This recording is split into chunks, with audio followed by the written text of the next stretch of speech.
You don't find a new self, you build one, brick by steady brick. Identity isn't discovery, it's construction. It isn't fixed, it's trained. Every habit you commit to, every emotion you master, every promise you keep, each rearranges who you are. Change isn't a surge of motivation, it's repetition wearing new grooves into your character. For the next 21 days, you're not chasing inspiration, you're building discipline. Discipline strong enough to make emotion serve purpose. This is your identity reboot, not a theory, a method, and it begins now. Readiness feels logical, it feels safe. We tell ourselves there's a responsible time to begin, that one more plan, one more adjustment, or one more burst of confidence will make the start smoother. But the person who waits for comfort never arrives anywhere different. Feeling ready isn't a condition for movement, it's the result of movement. When you look closely at anyone who's changed their life, you'll notice a pattern. They stepped forward before things were perfect. They didn't have full clarity, they didn't have enough time, and they certainly didn't have answers. They moved anyway. Then, through the act of moving, they discovered what they needed to know. That's how momentum builds reality. Most people underestimate how persuasive hesitation can be. It disguises itself as logic, whispers things that sound responsible. Wait until it's calm, do more research, get more feedback. On the surface, those thoughts look like planning. Underneath, they're protection. Your brain's job is survival, not progress. It mistakes uncertainty for threat, so it invents intelligent-sounding reasons to avoid it. You call that being realistic. Your brain calls it staying alive. Comfort strategy is subtle. It rewards you for stalling. It gives a small hit of relief every time you postpone something important. Avoidance feels like control, but while you delay, the conditions you are waiting for never stabilize. They can't, because the variables of life keep reshuffling. No day unfolds according to schedule. There is no clear invitation to start. Action recalibrates chemistry before belief forms. It's not metaphorical. The biology is real. When you move, the body rewards you with dopamine, a signal that says, keep going. If you wait to begin until you feel confident, you'll never release the chemical that creates confidence. Emotion follows motion. It always has. Think back to any defining event. The first job, the first speech, the first real risk. Before it began, you were uncertain. Minutes later, once you started, the fear shifted into focus. The situation didn't change. You did. That transformation happens every time you cross from contemplation to execution. People imagine that high-performing individuals are fearless. They're not. They've simply trained a different reflex. While others pause to think, they begin. They know that acting while unready is the only reliable doorway to progress. Courage is an absence of discomfort. It's movement while the discomfort still exists. Each act of motion proves something quietly powerful, that you are capable of self-command. The mind keeps records of evidence. When you repeatedly follow through on intent, even in small ways, the nervous system learns a new script. I do what I decide. That proof becomes identity. Over time, identity does the heavy lifting. You stop debating yourself because the argument has already been settled by evidence. Delaying decisions teaches the opposite lesson. Each time you stall, you collect data that you can't be trusted to execute. The mind saves that too. It's a slow erosion, not of ability, but of certainty. That's how hesitation turns into habit. Starting small breaks that loop. One message sent, one task completed, one workout finished. Each instance repairs confidence through repetition. The point isn't the size of the action, it's closing the gap between intention and motion. That gap is where anxiety grows. When it disappears, focus returns. The myth of inspiration is persistent. People think they need to feel something first. Excitement, belief, energy. But feelings are reactive. They register after behavior, not before. If you wait to feel inspired, you'll keep waiting. Action triggers inspiration, not the other way round. There's a practical framework here. Decide what matters, move once and adjust later. Decision creates direction. Movement creates feedback. Adjustment creates progress. Sitting still creates nothing. Even a wrong start provides better data than another week of analysis. It's important to understand the internal conversation that unfolds when you begin differently.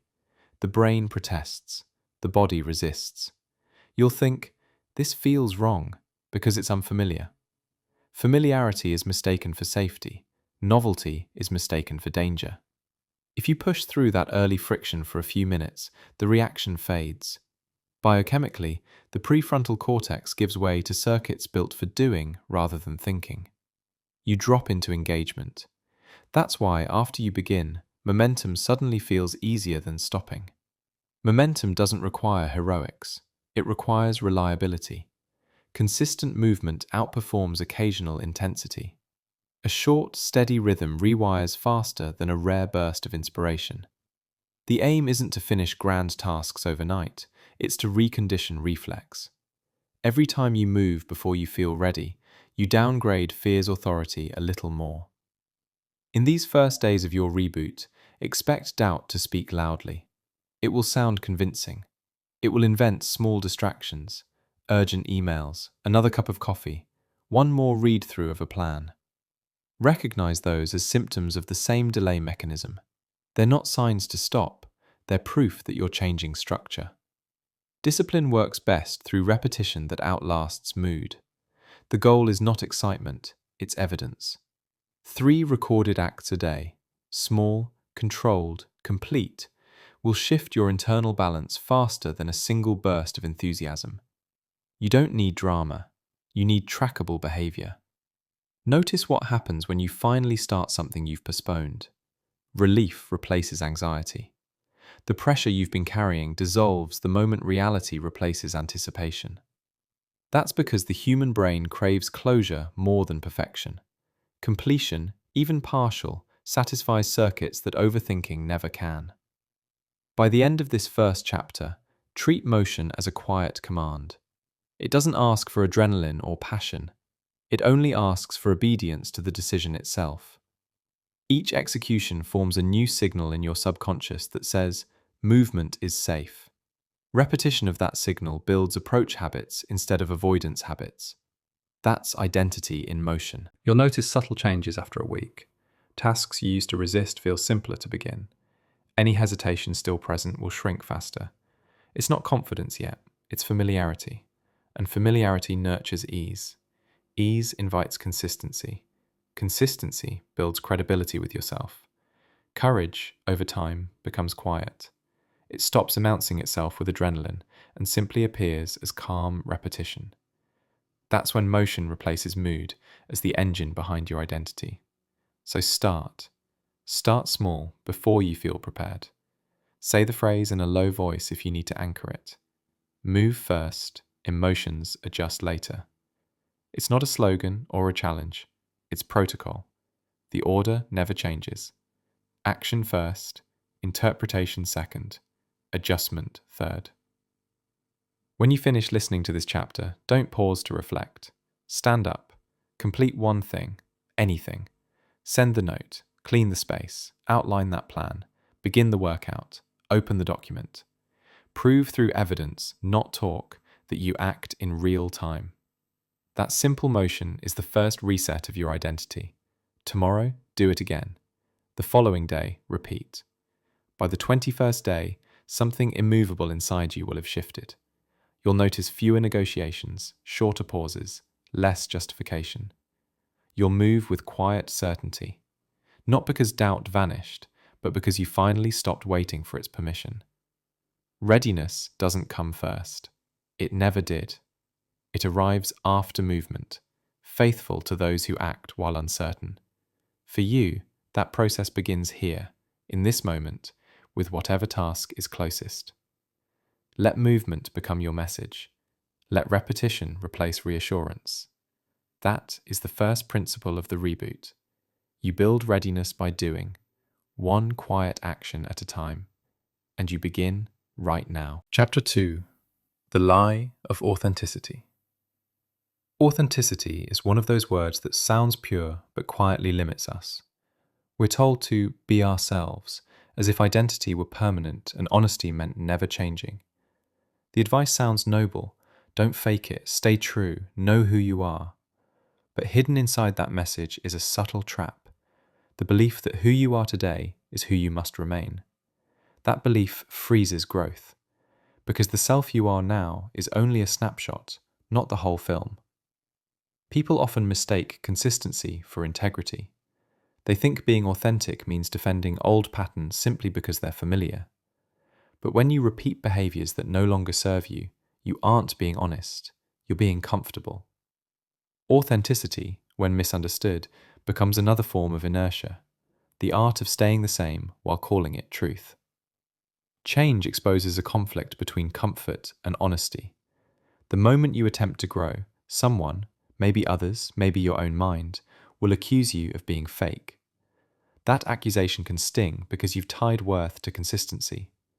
But real authenticity isn't loyalty to your past, it's alignment with your potential. Growth doesn't betray your identity, it completes it. Humans are adaptive by design. Our nervous systems are built to evolve according to exposure. Everything that feels unnatural at first simply means unfamiliar.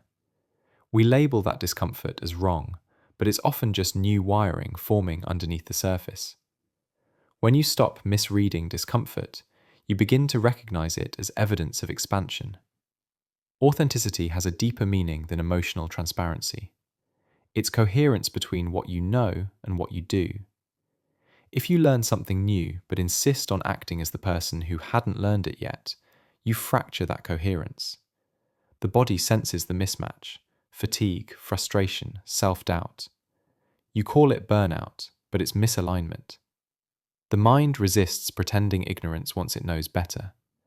This is why growth often feels like losing parts of yourself. You're shedding obsolete versions. You're grieving habits that once protected you but now restrain you. It's natural to miss them. Your brain anchors safety in repetition. When the pattern disappears, it releases anxiety, not because you're wrong, but because you're recoding. Think of identity as software. Updates require restarting the system. Many stop evolving here. They interpret the anxiety of change as proof they've gone the wrong way. So they revert, back to habits that feel legitimate only because they're familiar. But familiarity isn't authenticity. It's just recognition. Real authenticity requires willingness to outgrow your reflection. Consider how often people say, "I just want to be myself." Then ask, which self? The one from 5 years ago? The one shaped by fatigue or fear? The one that appears polite in public but doubtful in private? You have many versions layered within you. Authenticity isn't choosing one mask and never removing it. It's the discipline of selecting the version that fits this stage of your evolution and allowing others to fade without guilt. The most common resistance to change hides in phrases like, "That's just how I am." Usually, that sentence defends a limitation masquerading as personality. It prevents development by confusing habit with identity. You're not angry by nature, you're practiced at anger. You're not disorganized by destiny, you're untrained in structure. The difference matters. Anything learned can be unlearned. Authenticity doesn't mean preserving patterns that once kept you safe. It means updating them to match who you're becoming. Growth requires temporary contradiction. You'll act like someone you're not yet, speaking differently, setting new boundaries, behaving in ways that feel staged. But that's not falsehood, it's rehearsal. Children practice walking long before it looks natural, and nobody calls that fake. They stumble, adjust, and strengthen. You'll do the same as you practice a new identity. With repetition, the artificial becomes authentic. Authenticity, at its healthiest, is continuous editing. The draft of you is never finished. Each experience adds new vocabulary to your behavior. Each decision revises the tone. To freeze the document would mean losing accuracy over time. What began as honesty would slowly become nostalgia. You'll notice that people uncomfortable with their own growth often resist yours. Change forces comparison. When you evolve, your movement reveals their stagnation, and some will disguise discomfort as criticism. They'll prefer the old version of you because it made them feel stable. Your shift threatens equilibrium. Accept that quietly. You don't owe consistency to anyone else's comfort. Staying authentic to potential is often mistaken for arrogance. When you start refining habits, your environment will test how serious you are. The test isn't punishment, it's filtration. Only those willing to evolve with you can follow where you're going. Losing others isn't failure, it's calibration. You'll also confront your own internal resistance. Part of you wants transformation, another part wants relief from effort. That inner debate is normal. Both voices are authentic, one to growth, one to stability. Integration happens when you acknowledge both, but prioritize the future-oriented one. You don't destroy the older self, you negotiate a new contract with it. It steps back while a newer version takes lead position. This process can feel empty before it feels clear. When you let go of habitual identity, there's a gap before the new one feels secure. That gap is uncomfortable but necessary. It's the quiet hallway between rooms. Stand in it long enough and the mind adjusts its lighting. Patience here is power. Every few years, you'll look back and barely recognize prior versions. That's not hypocrisy, that's evidence of healthy adaptation. Authenticity survives by updating form while protecting core principles. Values like honesty, kindness, precision, and discipline. The methods change, the integrity stays. If you rigidly defend an outdated expression of yourself, you trade growth for reputation. You choose to look consistent instead of becoming accurate. External approval might last, but internal alignment decays. Real authenticity is interior quiet, the peace of knowing your actions match your current understanding. Imagine a sculptor working the same piece of stone. Each stroke removes something that doesn't belong. The sculpture is never finished. It's simply refined until expression matches vision. That's what you're doing internally. You're sculpting behavior until it resembles your beliefs. When those two align, authenticity returns. This chapter asks for one practice. Track every moment you say, "That's just how I am." Pause when it happens. Ask, is that statement protecting an old version of me? Sometimes it will, sometimes it won't. The awareness is enough. You can't redesign what you won't examine. Living authentically in motion means you treat identity as a verb, not a noun. It's ongoing, shaped by lessons, context, and choice. Being yourself isn't about freezing time. It's about carrying truth through time. You're not betraying anything by improving. You're honoring the evolving accuracy of who you are. So as you move through these next days, let authenticity breathe. Let it expand beyond who you've been. When a new standard calls, respond before permission arrives. Discomfort will follow, but so will coherence. And coherence is the deeper form of honesty, the kind that doesn't need announcement. It simply exists, calmly, as proof that you've stopped confusing comfort with truth. Chapter 3. Silence the emotional alarms. Emotions are the brain's immediate commentary on experience. They're neither enemies nor oracles. They're internal weather reports. They tell you something has shifted, but they don't always interpret that shift accurately. Fear can mean danger, or it can mean growth. Anger can mean injustice, or simple fatigue. Confusion might not signal ignorance at all.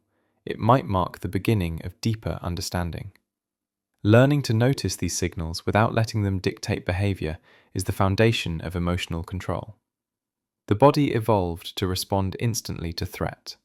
Long before you could reason, emotion prepared you to react. Something rustled in the grass, and your chest tightened. A face frowned, and your pulse quickened. That system still runs, but the environment has changed. Now the threats are emails, tone of voice, uncertainty about the future. The alarms ring as loudly as ever, even though the danger rarely matches the volume. Discipline begins when you realize the alarm itself is not the fire. Most people live as if every emotional signal requires action. They feel tension and immediately try to solve it. They feel irritation and assume someone needs to be corrected. But emotions are data, not directives. Anxiety may mean preparation is needed, or it may mean imagination has gone unchecked. You won't know until you pause long enough to separate the sensation from its story. That pause, a few quiet seconds between feeling and response, is the hinge of self-control. It sounds small, but that space reshapes identity. It proves you can experience intensity without surrendering to it. Those seconds are where emotional reactivity ends and emotional intelligence begins. The mind resists them. It wants relief now. But if you learn to breathe through the urge, the energy disperses on its own. What felt overwhelming becomes information you can use. Imagine your emotion as a smoke detector. When it shrieks, your job isn't to smash it off the wall. You check, is there smoke, or is it just steam from the shower? The same with inner alarms. Sometimes they warn of real issues, danger, boundary violations, genuine loss. Other times they simply announce stress, uncertainty, or ego discomfort. Reacting before verifying is how small moments escalate into regrets. Emotional control is not suppression. Suppression is silence through force. Control is understanding through observation. One buries the signal, the other decodes it. When you deny how you feel, the emotion sinks deeper and later surfaces distorted. When you acknowledge it calmly, it dissolves in proportion to comprehension. Emotions insist on being seen. They don't demand obedience, they demand acknowledgement.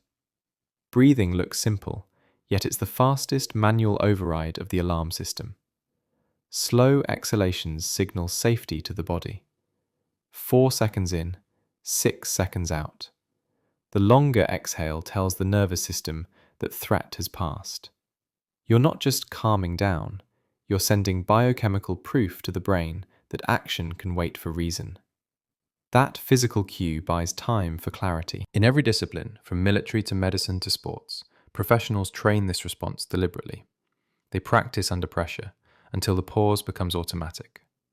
The goal isn't to feel less, it's to function clearly while feelings remain. A surgeon can't tremble during crisis. An athlete can't panic mid-game. They don't lack emotion, they're fluent in managing its current. You can learn the same skill. It's not negativity, it's repetition. Start with one simple exercise. When emotion spikes, label it out loud in plain language. I feel angry. I feel nervous. I feel excluded. Naming the emotion moves activity from the limbic system to the prefrontal cortex, from raw impulse to structured thought. Language shrinks chaos. It also repositions you as observer rather than participant. Most internal conflict arises from believing everything we feel. Emotions are sincere, but not always accurate. They exaggerate. They generalize. A single rejection blooms into the belief that no one values you. One mistake becomes, I always fail. To counter this distortion, return to specifics. Ask concrete questions. What exactly happened? What evidence supports my conclusion? What might I be missing? You'll notice intensity fading the moment precision returns. Ambiguity feeds reaction. Detail restores balance. The disciplined know that emotional control isn't about avoiding feelings. It's about sequencing them. You allow emotion to arrive, then you decide its place in the order of action. Feel first, think second, choose third. When you reverse that, acting before thought, outcomes deteriorate. But when the sequence remains intact, even anger can fuel resolve instead of regret. This ability to manage signals defines quiet strength. Outward calm doesn't mean numbness, it means mastering timing. A calm person isn't empty, they're ordered. They know that storms can exist internally without spilling outward. Others interpret that as coldness. It's actually respect for proportion. Consider how leadership functions under stress. If the crew sees the captain panic, the whole ship unravels. Yet, if the captain ignores the emergency, danger multiplies. Emotional control requires finding that middle line, acknowledging turbulence while steering precisely through it. The same principle applies privately. You can notice fear fully without feeding it. You can admit sadness without identifying as broken. You can sense anger without letting it rewrite the moment. On a practical level, emotional control conserves energy. Reaction burns fuel. Observation preserves it. When you stop dramatizing events, you free mental capacity for solutions.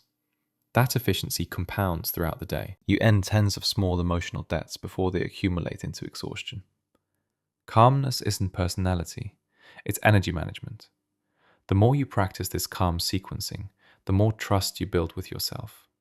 You'll notice that people who stay composed gain authority quickly. Others gravitate to steady energy for safety.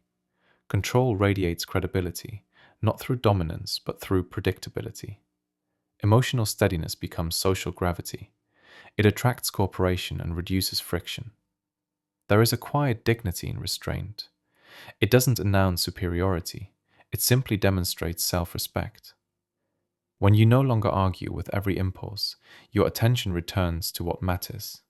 Noise fades, focus sharpens. This quiet focus is often mistaken for detachment, but it's the opposite. It's full presence, unpolluted by reactivity.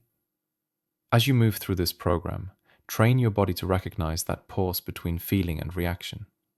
Every time you use it, the pause lengthens. Eventually, it becomes second nature. You'll still feel, but the intensity will scale to context. Minor triggers will remain minor. Real threats will receive clear, proportionate responses. Before closing this chapter, remind yourself that emotion is communication, not command. Its purpose is to inform, not instruct.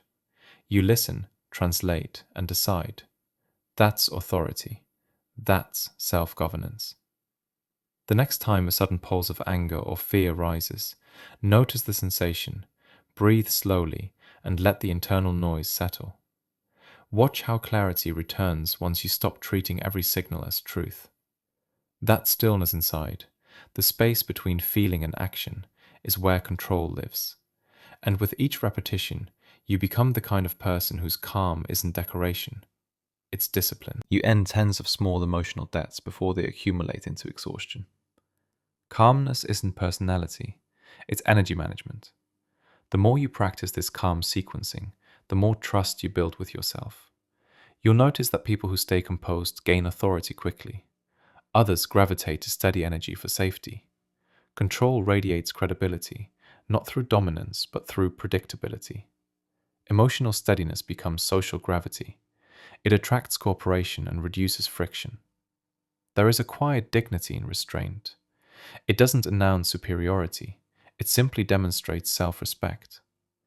When you no longer argue with every impulse, your attention returns to what matters. Noise fades, focus sharpens. This quiet focus is often mistaken for detachment, but it's the opposite. It's full presence, unpolluted by reactivity. As you move through this program, train your body to recognize that pause between feeling and reaction. Every time you use it, the pause lengthens. Eventually, it becomes second nature. You'll still feel, but the intensity will scale to context. Minor triggers will remain minor. Real threats will receive clear, proportionate responses. Before closing this chapter, remind yourself that emotion is communication, not command. Its purpose is to inform, not instruct. You listen, translate, and decide. That's authority. That's self-governance. The next time a sudden pulse of anger or fear rises, notice the sensation, breathe slowly, and let the internal noise settle. Watch how clarity returns once you stop treating every signal as truth. That stillness inside, the space between feeling and action, is where control lives. And with each repetition, you become the kind of person whose calm isn't decoration, it's discipline. Chapter 4. Discipline Makes Personality. Discipline has an unglamorous reputation. People like to picture it as rigidity or denial, a life stripped of pleasure, reduced to order and calendar blocks. But in practice, discipline is simply the ability to decide once and then follow that decision long enough for it to become character. It isn't punishment, it's precision. It's how identity obtains definition, the way stone finds its shape under a sculptor's hand. Most people overvalue emotion and undervalue structure. They wait to feel inspired before acting or motivated before committing. But inspiration is wind, directionless, unpredictable, temporary. Structure is gravity. It requires no permission to work, it simply operates. When you attach daily behavior to structure instead of emotion, life stabilizes. Your personality begins to take form through patterns rather than moods. What you do repeatedly, you become. Routines aren't neutral. They announce your identity even before you speak. A disciplined person doesn't need to project confidence. Their habits already reveal it. People trust consistency because it's reliable. Reliability reads as integrity. That's how discipline evolves into personality, not through slogans, but through visible evidence of follow-through. The brain rewires itself, she said, thousands of repetitions before it trusts a pattern. Every time you execute a behavior, you vote for the version of yourself who owns that behavior. Wake early today, you confirm the identity of a punctual mind. Finish the workout, you reinforce endurance. Follow through on a promise, you mark integrity into the record. Each repetition thickens the neural pathways that define who you are. We tend to imagine personality as something discovered, like a rare mineral hidden under layers of psychology. But it's closer to being built. You construct it through consistent demonstration of values. Without structure, values stay theoretical. You can call yourself diligent or calm or ambitious, but unless routines verify it, the words are decoration. Discipline turns beliefs into behavior. Without that conversion, identity stays abstract. Discipline functions best when it's quiet. There's no need for ceremony, just ordinary repetition executed with respect. The disciplined rarely speak about how disciplined they are. They don't frame routine as sacrifice. They simply do what maintains order, the way a pilot checks instruments before flight. No arrogance, no drama, just process executed because process keeps everything upright. Inconsistency, on the other hand, fragments personality. When you're guided by mood, you become unpredictable even to yourself. Some days purposeful, other days drifting, always waiting for the right emotional weather. That inconsistency erodes self-trust. If you can't predict your own behavior, how can you expect stability from others? Discipline restores predictability, not to restrict you, but to anchor you. True discipline doesn't reject flexibility, it organizes it. Structure provides the calm that allows spontaneity to matter. When the fundamentals of your day are secured, you're free to think creatively without chaos. Freedom and structure aren't opposites, they're counterparts. Structure permits freedom by removing constant decision fatigue. Every fixed habit spares you dozens of small debates, freeing mental resources for creativity and precision. Discipline also neutralizes the endless search for motivation. Motivation asks, "Do I feel like it?" Discipline answers, "It's time." Those two sentences lead to entirely different lives. Feelings are episodic. Time is constant. Discipline attaches your behavior to time instead of emotion. That's why it outlives excitement. There's quiet satisfaction in predictable action. When you no longer argue with yourself, energy that once fueled conflict is freed for focus. You stop oscillating between guilt and enthusiasm. Instead, you operate at a steady hum of resolve. That steadiness becomes visible to others. They describe it as composure, but it's simply continuity. If you study those who seem naturally confident, you'll notice a consistent pattern. Their confidence didn't appear first. It followed reliability. When you witness yourself following through again and again, pride becomes internal, and external validation loses its hold. That is why disciplined people radiate calm. They aren't seeking proof of capability, they carry it as memory. Discipline does not erase emotion, it repositions it.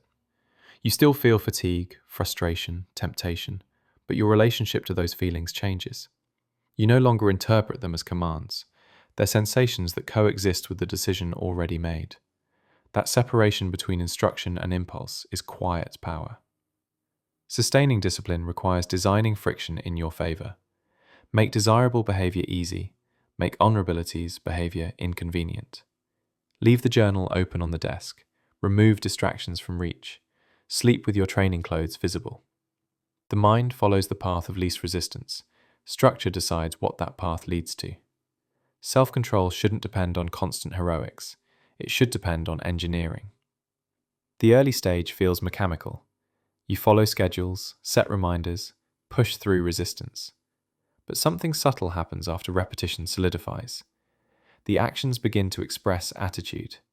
They no longer feel borrowed. They feel native. Discipline stops being something you do and starts being what you are. That transition marks the birth of personality shaped by deliberate choice. There's another layer. Discipline communicates your values better than any statement of belief. A room left orderly tells others you prefer clarity. Consistent communication says you value respect. Finishing what you start reveals self-respect beyond words. Long before someone knows your philosophy, they read your discipline and decide what kind of person you are. When you neglect structure, emotional storms regain authority. The alarms discussed earlier ring louder because there is nothing constant beneath them. Rituals stabilize the environment that emotions move through. They are ballast against volatility. When you train at predictable hours, eat with thought, rest consistently, you become harder to disturb. Predictability breeds presence. This doesn't mean chaining yourself to rules. The goal is reliability, not imprisonment. Once discipline is internalized, you can modulate without collapse. It becomes the spine, not the cage. You can bend, not break. If you ever doubt whether discipline matters, observe how easily people trust what repeats. A reliable sunrise, a steady rhythm, a person who delivers when promised. These constancies calm the human system. You can become that source of calm for yourself and for others. Calm repetition is contagious. When your behavior is steady, chaos around you shrinks. Colleagues, friends, even strangers respond differently to stability. They match its rhythm. This is the quiet influence of discipline, silent leadership through consistency. Each day you live inside your structure, your personality becomes less a reaction and more a design. You cease waiting for clarity from mood. You generate it from method. That's why the disciplined often appear unbothered. Their lives already contain direction. Each morning opens with continuity, not confusion. So build small systems and protect them. They don't need to be dramatic. A few reliable habits performed daily will etch a new pattern into your identity. That pattern will radiate outward until it becomes the perception others hold of you. Eventually, even your own inner voice will adjust its language. It will stop describing you as someone trying to be disciplined and start describing you as someone who is. Chapter 5. The War on Distraction. Attention is the currency of self-control. Where it goes, your identity follows. Every decision, emotion, and line of thought begins where your focus rests. That's why the modern world competes so aggressively for it. Distraction has become an economy. Every ping, every notification, every endless scroll is an invitation to divide your mind. Each moment you look away, Something else quietly decides who you are becoming. Distraction isn't new. The mind has always wandered, but the tools that harvest it are unprecedented. They are engineered to exploit curiosity, reward anticipation, and reset the brain's expectation of novelty. Once, focus was a default. Now, it's a discipline. If you want clarity, you have to defend it. That defense isn't moral or cultural, it's neurological. Your brain treats every stimulation as a potential opportunity.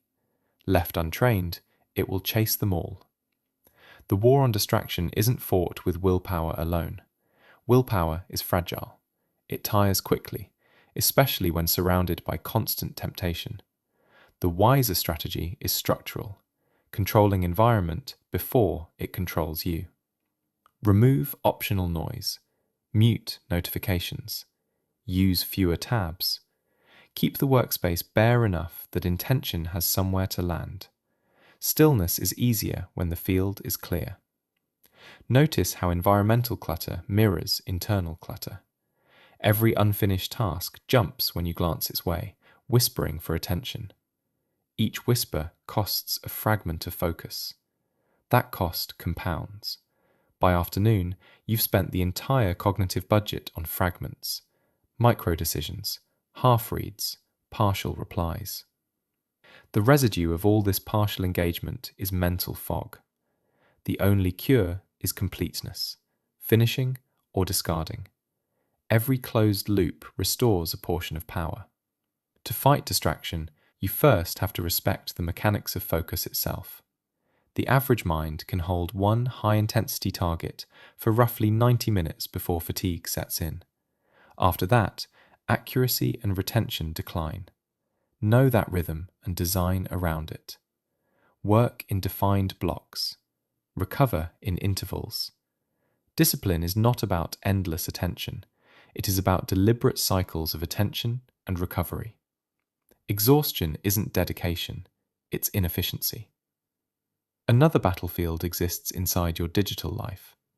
Devices disguise convenience as progress. Checking them feels productive. It almost never is. The mind confuses activity with significance. You respond, refresh, toggle, all while believing you're managing reality. But reality has quietly moved on without you. Deep work, the kind that constructs lasting identity, requires sustained absence from this loop. Silence, once considered boredom, is now rare oxygen. Create designated silence. Not symbolic silence, but real removal.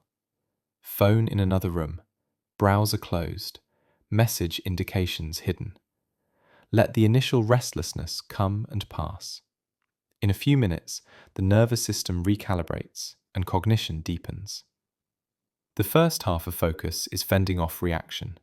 The second half is immersion. Once you reach immersion, time distorts. What felt like effort becomes momentum. That state is where skill sharpens and creativity organizes itself. To reach it consistently, you must ruthlessly prune interruptions. Distraction also arrives disguised as importance. The mind loves tasks that feel urgent because they grant instant certainty. Sorting emails, responding to minor issues, rearranging plans instead of executing them. These actions mimic productivity while protecting you from exposure to real work. Real work carries the risk of failure. Busy work promises safe completion. Recognizing that difference is half of maturity. Ask before starting anything. Will this matter in a week? If the answer is no, finish quickly or eliminate entirely. There's something sacred in one task presence. Reading a sentence while only reading. Listening to a person without composing a reply. Cleaning a room while just cleaning. Single focus reconnects you with direct experience. It repairs the fragmentation caused by constant multitasking. You move slower but understand more. Depth replaces breadth. That trade elevates quality across everything you touch. At first, Silence feels uncomfortable because stimulation has reset your nervous baseline. Stillness seems like absence. It isn't. It's capacity returning. When mental noise fades, subtle awareness returns. The quiet hum of thought underneath thought. That hum is where intuition hides.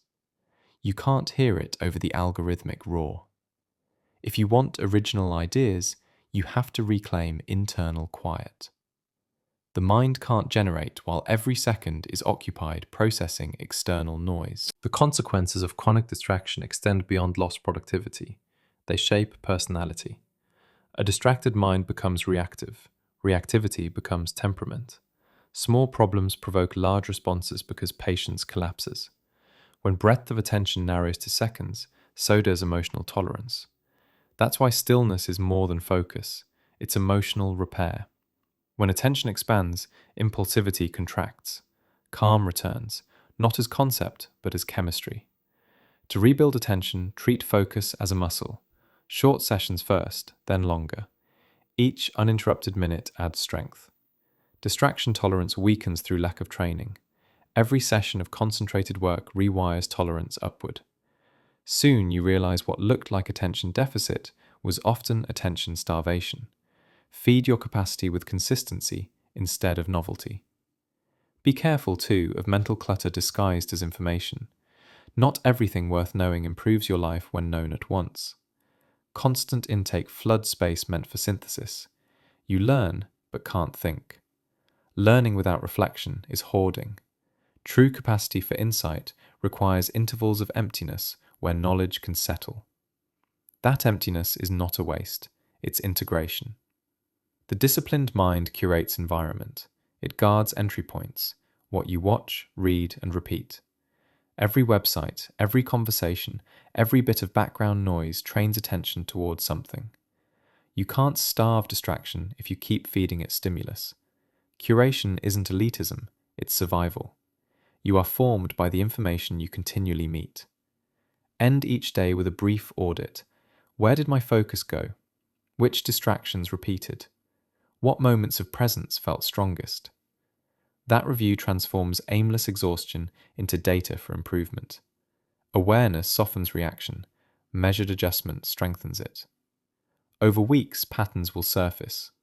Long before you see results outwardly, focus will begin to feel heavier in your hands, easier to place, slower to slip away.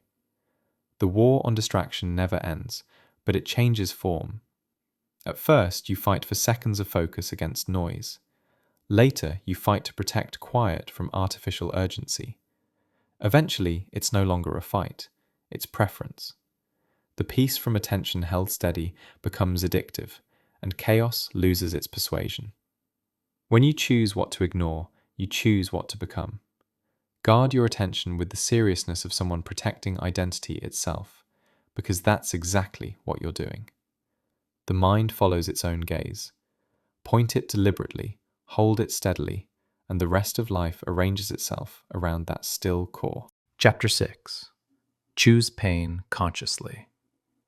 Pain is not optional.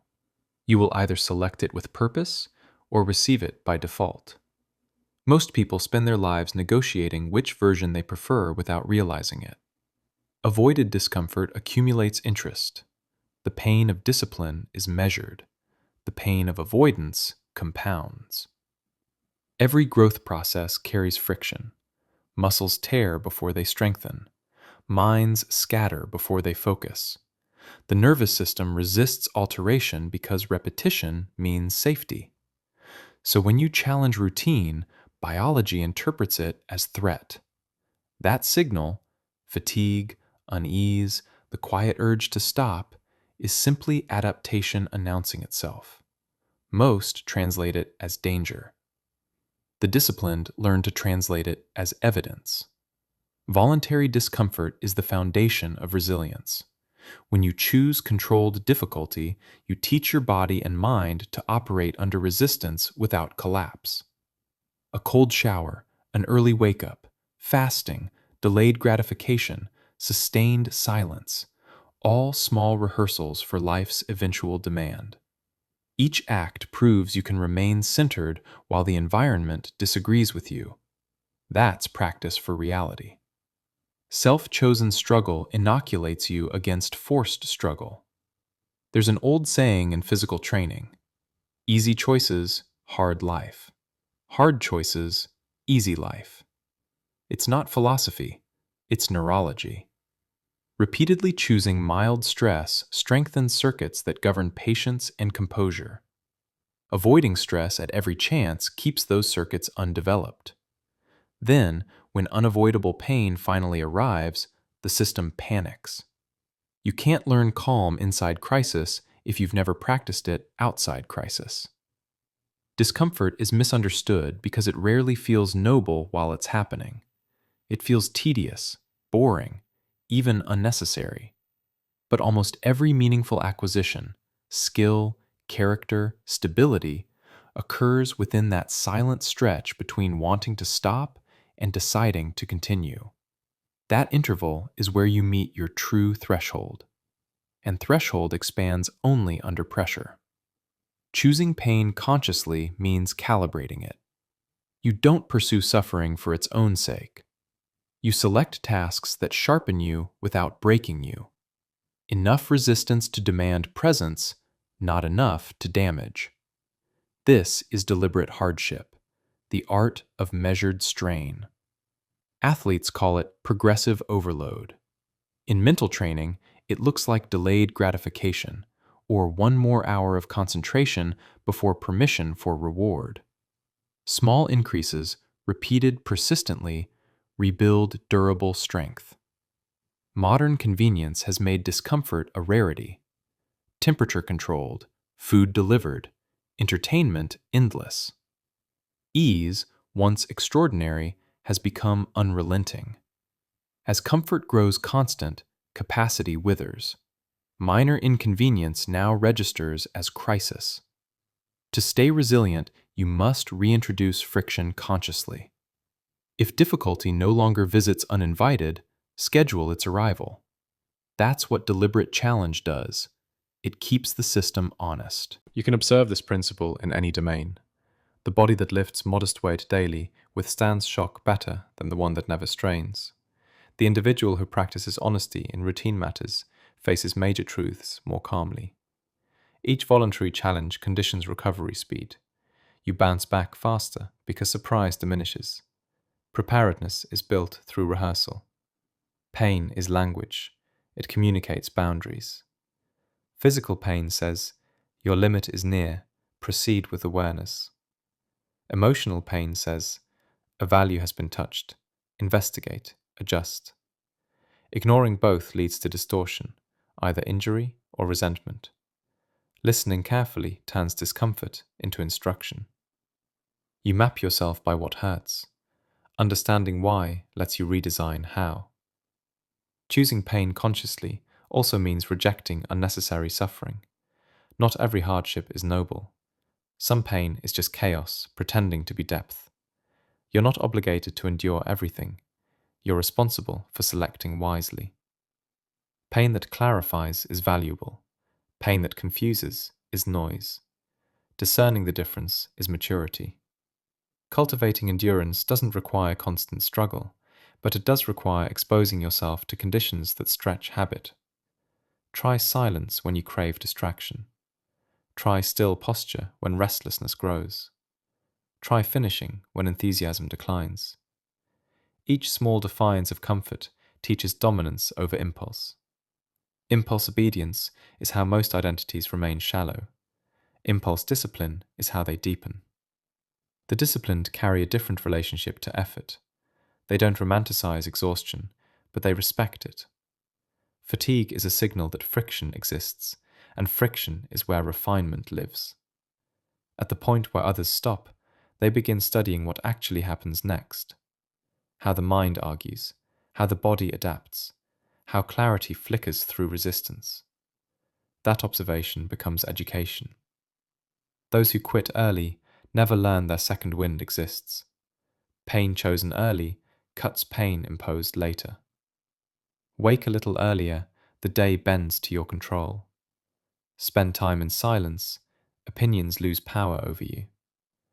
Finish difficult tasks first. Stress doesn't accumulate interest by evening.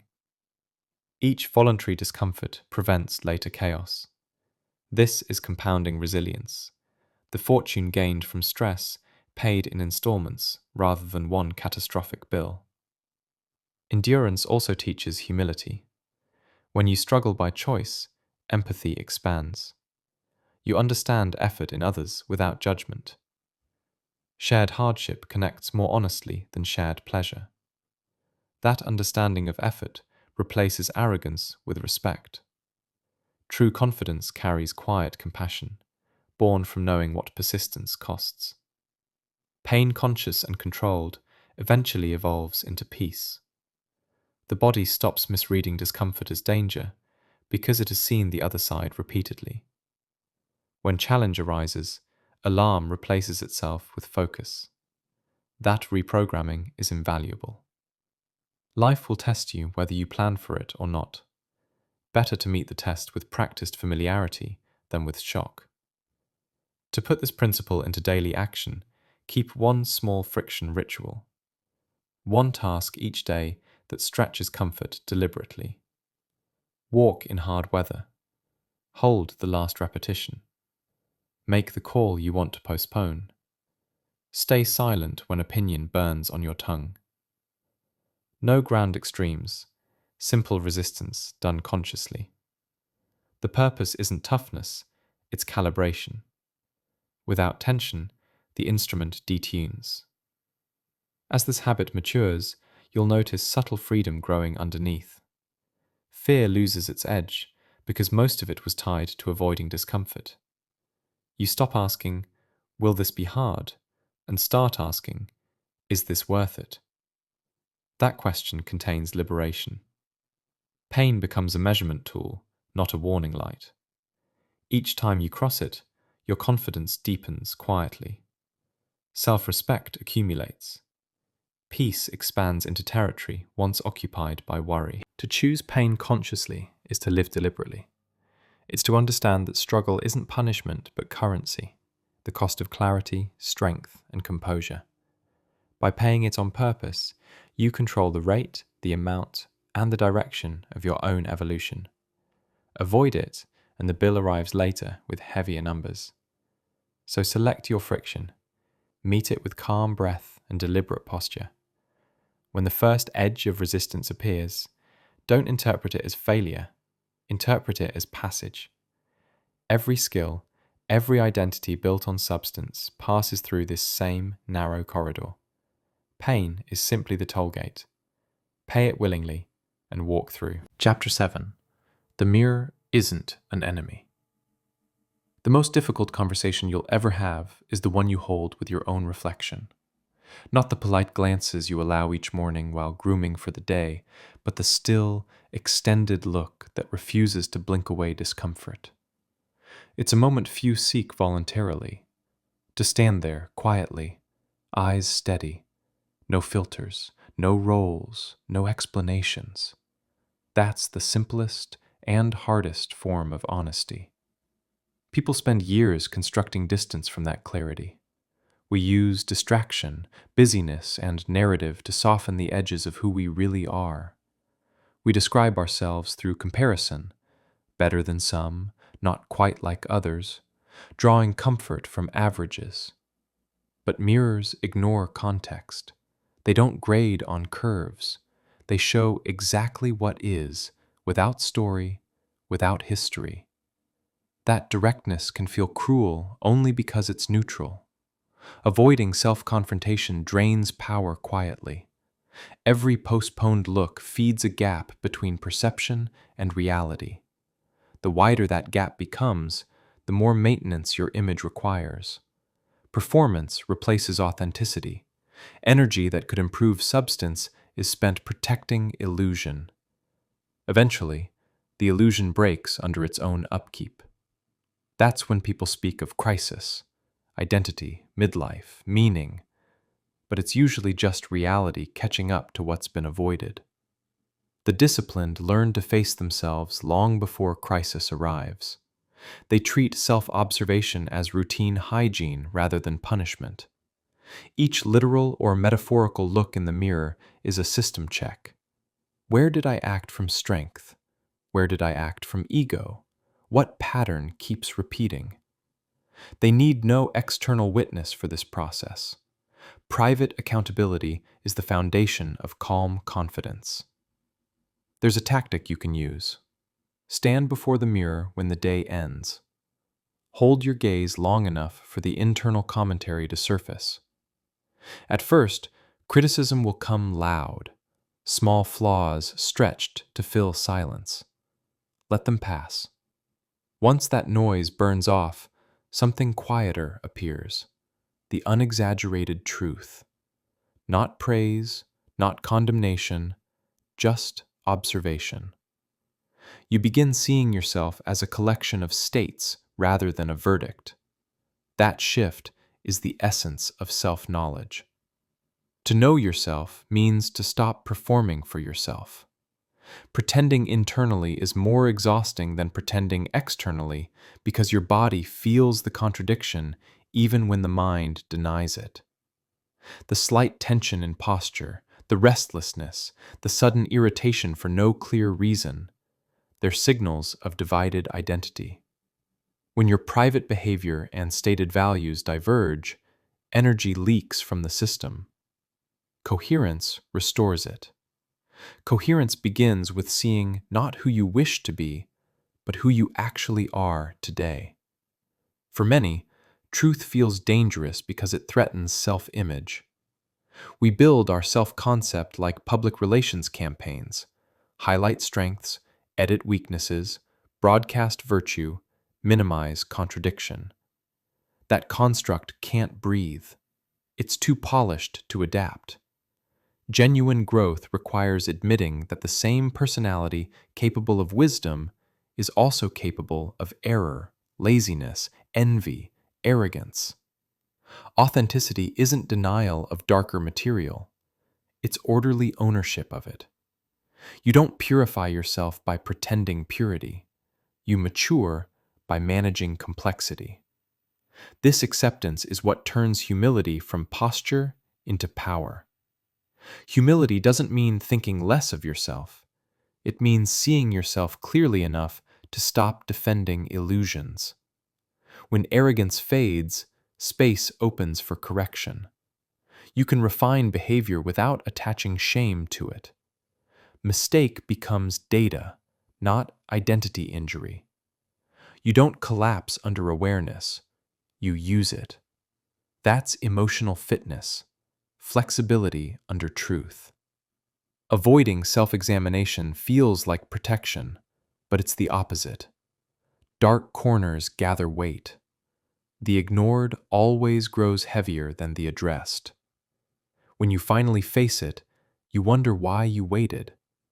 The monster you feared usually dissolves into a few specific habits that need replacing. Avoidance magnifies. Observation reduces. This practice doesn't need drama. 5 minutes a day can reconfigure the entire relationship you have with yourself. Ask small questions consistently. Was I honest today? Did I keep the promises I made this morning? When I spoke, was I trying to connect or to impress? These questions look simple, but repetition carves neural pathways of accountability.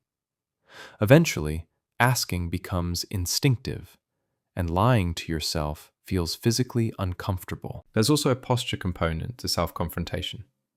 Stand with even breath and relaxed face. You're not interrogating, you're studying. Aggression toward your reflection breeds resistance. Curiosity breeds clarity. You're observing not to criticize, but to comprehend patterns, the habits, impulses, and defenses that construct your daily persona. The better you see them, the less they control you. Over time, the mirror transforms from an adversary into a compass. It ceases judging and starts orienting. When internal dialogue grows noisy, that quiet, literal reflection restores proportion. It reminds you that thoughts are weather, temporary, moving across the same consistent face beneath. That recognition softens reactivity. You still experience anger, fear, excitement, but you stop confusing them for identity.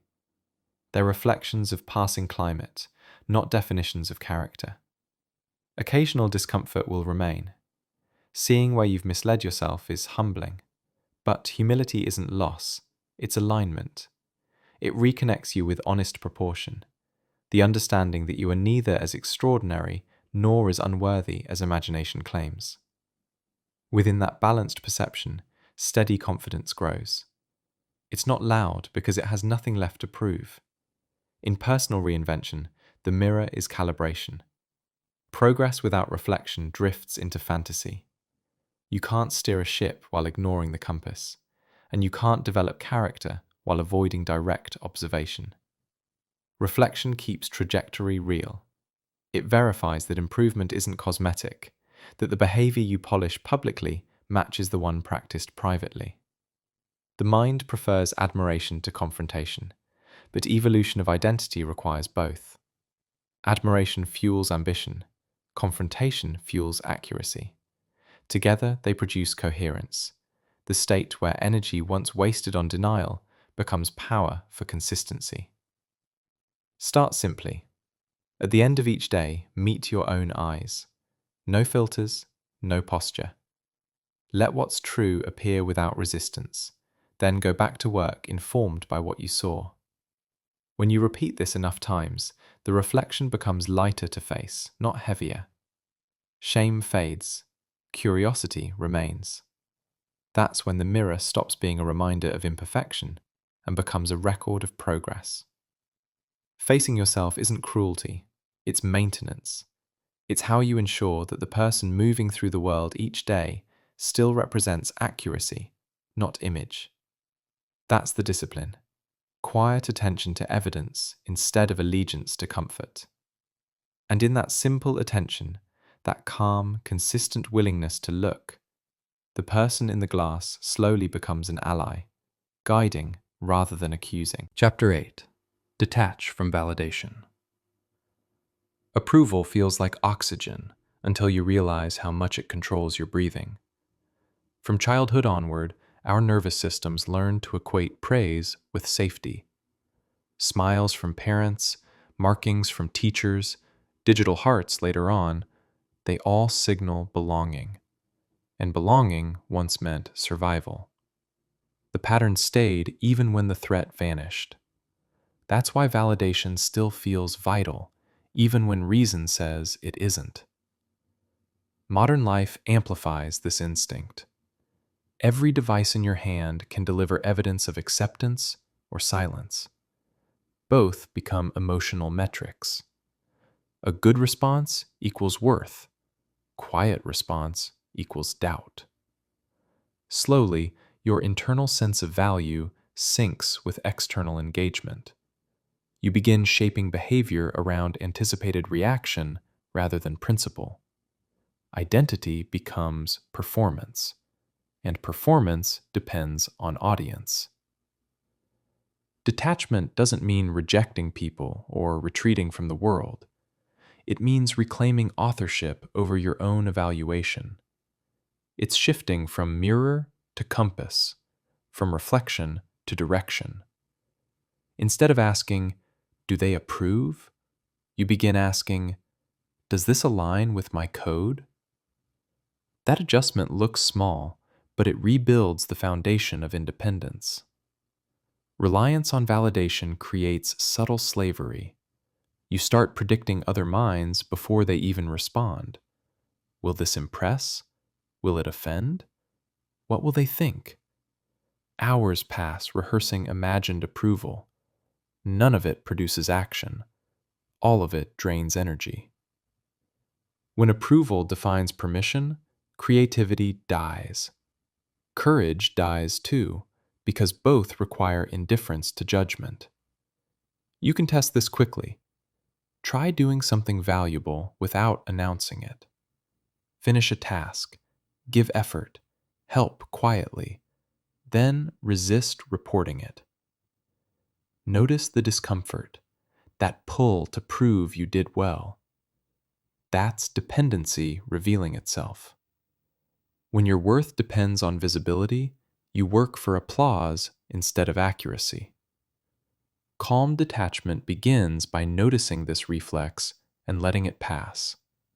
You act anyway, and the absence of reaction becomes training. True freedom is internal validation looped entirely within self-observation.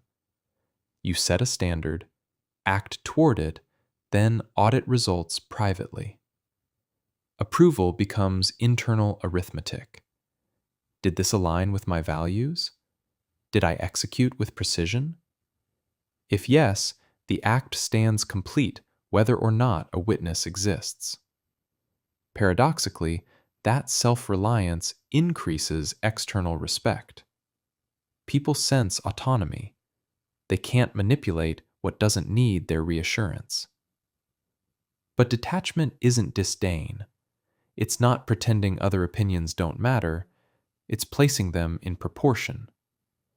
Feedback from others is information, not direction. Sometimes it illuminates blind spots. Sometimes it reflects projection. The task is discernment, filtering truth without absorbing everything personal. Otherwise, you spend life editing yourself to match unstable expectations.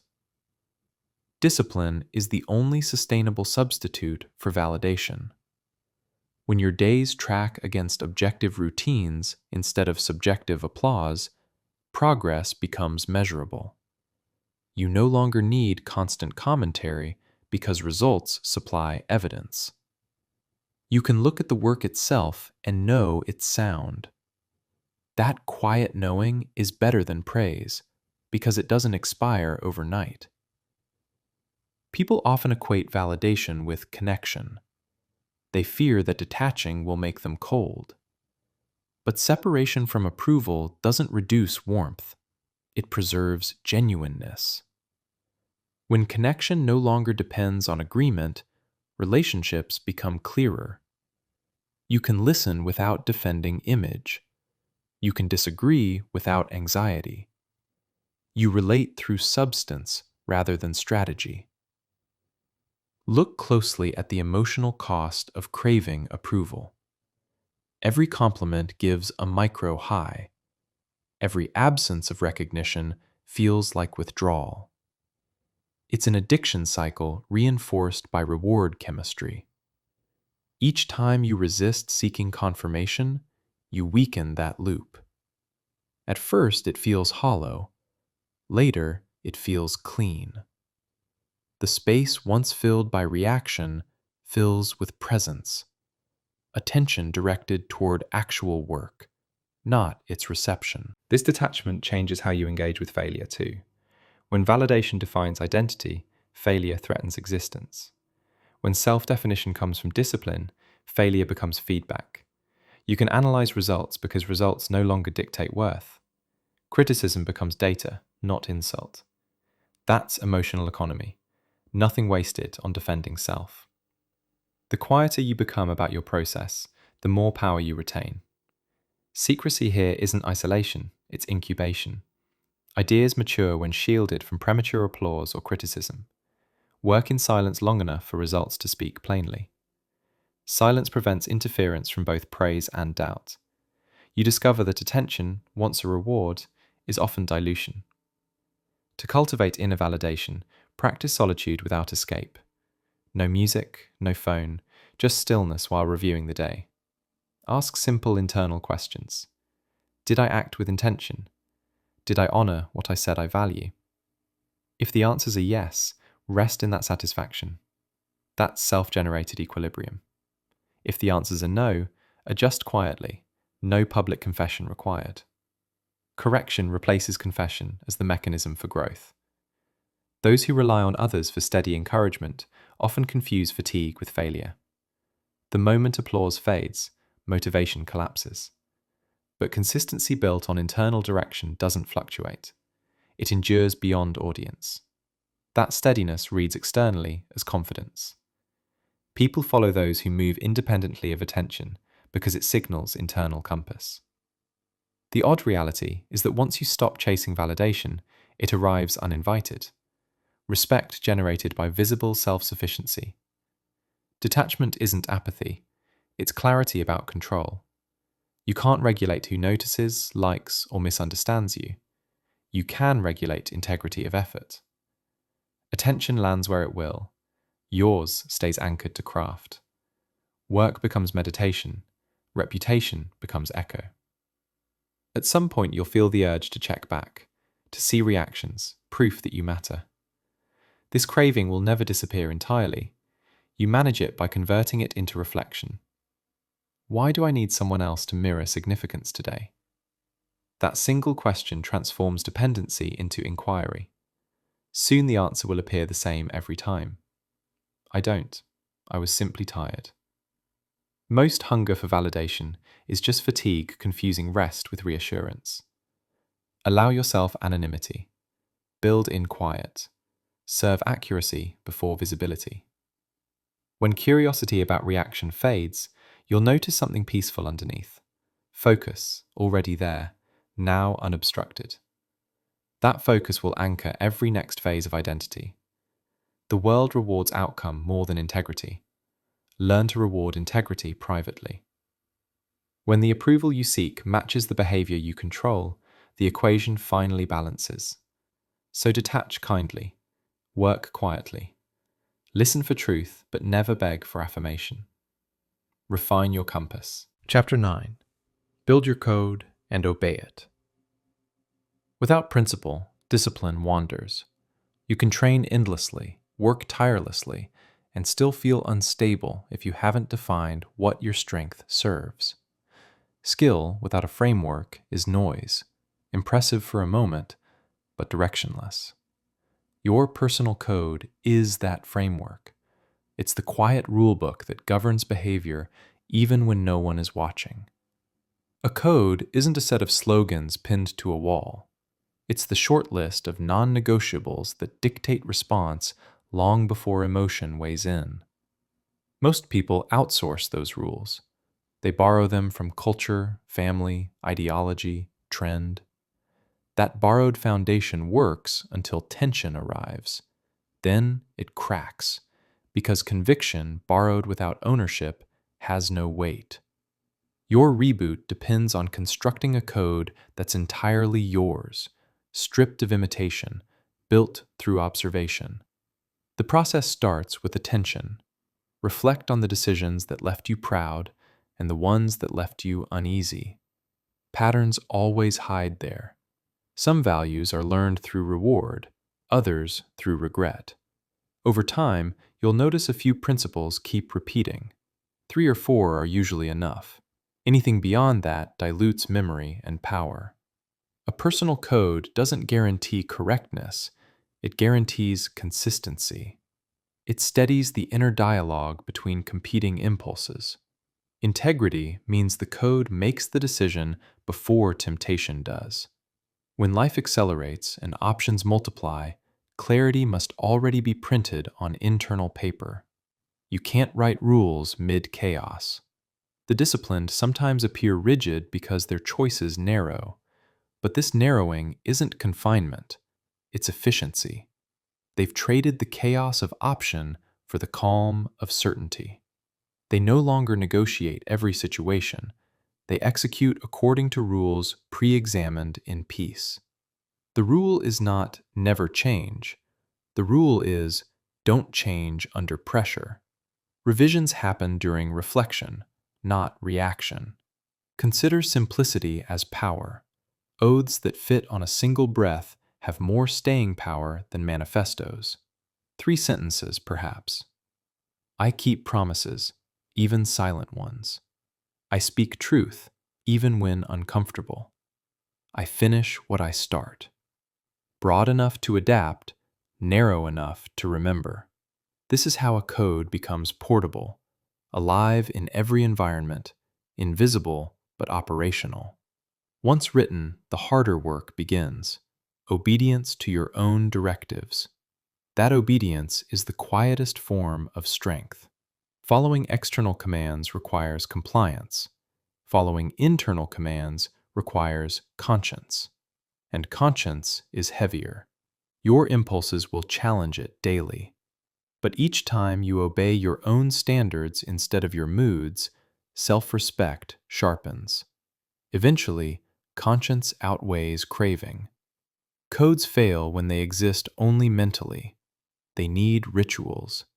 Small physical affirmations link belief to action.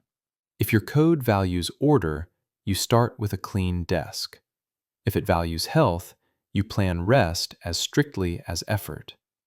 If it values truth, you practice precision in speech, even in trivial details. The consistency grounds the abstract. Without visible anchors, principles drift into theory. Chapter 10. Become the builder, not the build.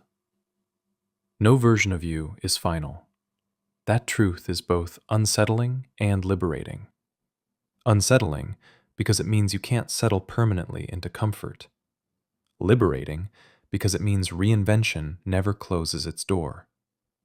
Everything you've built, habits, beliefs, confidence, even discipline, is structure, and structure can always evolve.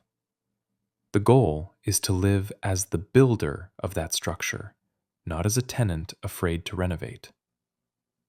The temptation after growth is to protect it like property. People identify with their new discipline, their new habits, their new success. They mistake achievement for identity. But identity is a workshop, not a museum.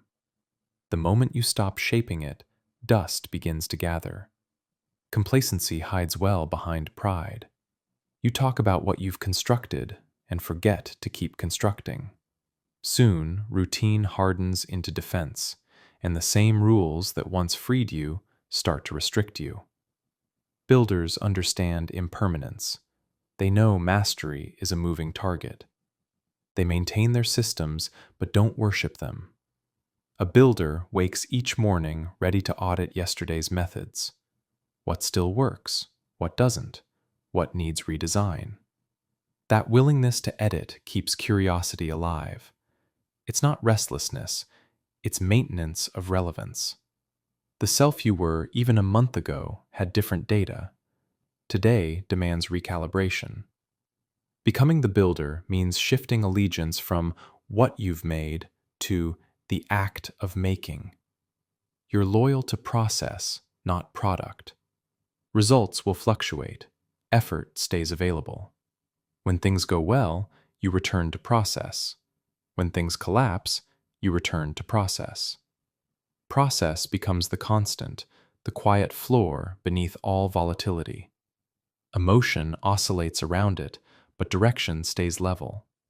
This way of living requires humility. The builder doesn't confuse tools with identity. Methods are temporary partners. They serve until context changes. If you identify with the hammer too tightly, you won't notice when the material shifts from wood to glass. Adaptation demands detachment from method. Humility isn't self-reduction, it's spatial awareness, knowing where you are on the map of ongoing improvement. There's an internal rhythm to this. First comes ambition, then discipline, then fluency, then the quiet danger of satisfaction.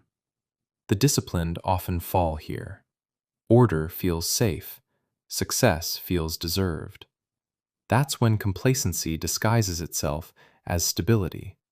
But builders treat stability as a tool, not a final state. They use it as a staging ground for the next design. Growth isn't continuous escalation, it's rotation. Build, assess, refine, repeat. To live this way, you must redefine progress. Progress isn't bigger or faster, it's truer. It's the gradual alignment between what you know and how you behave. The measurements are internal: more clarity, quieter reactions, steadier focus. External changes follow, but they no longer dictate satisfaction. The builder's reward is refinement, not applause. When the world praises your latest version, nod politely, but treat that praise as sunset, not sunrise. Gratitude, then review. Ask, is this structure still serving me, or have I begun serving it? If the answer is the latter, you already know your next task. Remodel. Keep something of the foundation and start again. The goal isn't eternal demolition, it's continuous customization. Remember that habits too must evolve. A pattern that increases strength in one season may cause rigidity in the next. The same dietary rule, schedule, or social boundary that once stabilized you might eventually limit growth. Rituals are scaffolding, not architecture. Dismantle and rebuild as required. Comfort will protest. Gratitude will whisper that you owe loyalty to the old way. You owe loyalty only to truth in the present tense. Creation requires cycles of destruction, but destruction done consciously. Endings aren't failures when they're intentional. They're maintenance. Remove what's obsolete to make space for precision. Builders dismantle calmly, respecting what once served, yet releasing it without sentiment. That is maturity, appreciation without attachment. When you practice this detachment, you'll notice another shift. Fear of loss weakens. You stop clinging to identity pieces as shields against uncertainty. You don't fear starting over because you've done it under choice. Repetition of reconstruction rewires confidence. You cease confusing security with stagnation. Adaptability becomes your true foundation. And adaptability is far stronger than familiarity. Imagine identity as an old workshop. Tools on the bench, dust on the floor, echoes of every project you've ever completed. Each upgrade you perform leaves something behind. A lesson, a skill, a scar. To the untrained eye, the room looks chaotic. To you, it's a map of growth. You don't clean it to erase history. You organize it to continue building. Every mark means experience. Every dent is knowledge in material form. Being the builder means respecting process enough to start again daily. Each sunrise resets the site. Yesterday's effort backs today's plan, but it doesn't exempt you from fresh attention. Complacency hides in repetition. Awareness renews meaning within repetition. That's how rituals stay alive. You don't replace them constantly, you re-engage with them consciously. There's quiet satisfaction in knowing that nothing final is required. Certainty becomes smaller, curiosity larger. You begin trading ambition for accuracy.